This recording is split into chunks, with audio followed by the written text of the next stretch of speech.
I cannot quite understand how you came to act as you did in the court today, nor how you could put the case against that child with such particular force, missing no opportunity that you were able to seize to make the poor child appear guilty of the theft.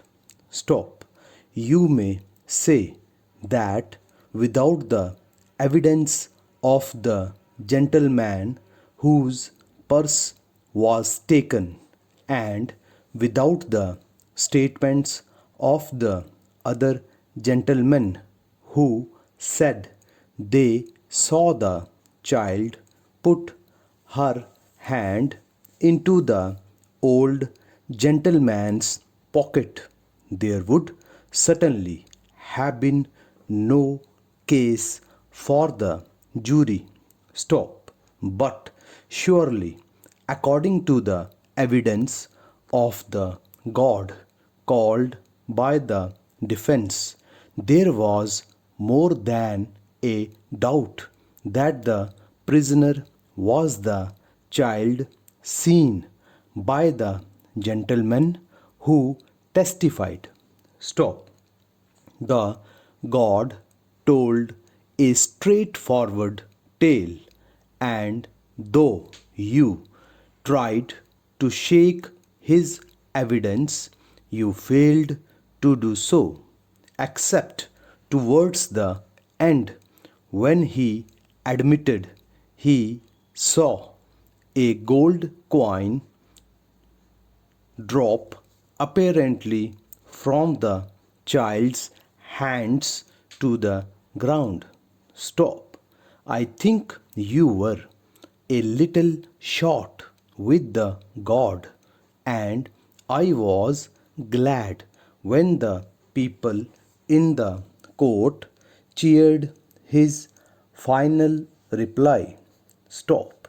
They cheered him too at the end of the case under protest by him and his friends. Stop.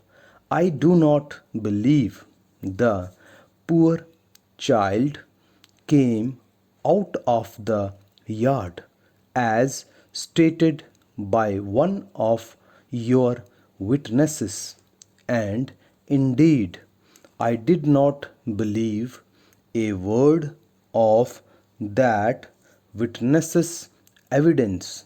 Stop. It was given in a bad spirit, in a tone which sent a shiver through everyone in the court. Stop.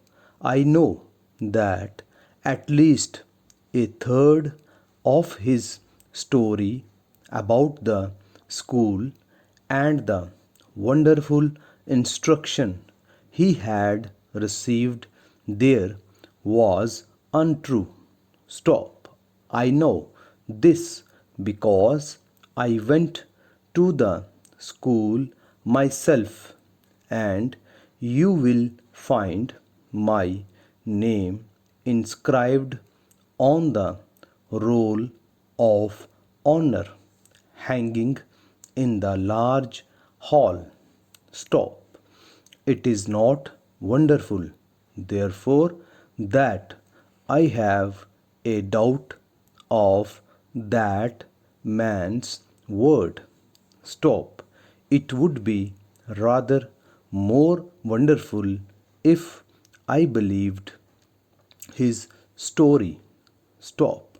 I think that he is a selfish, vindictive fellow, and it will be instructive to follow his future. Stop.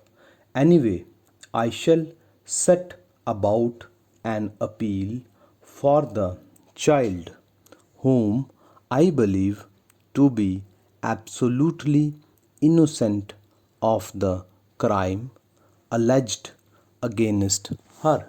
Stop.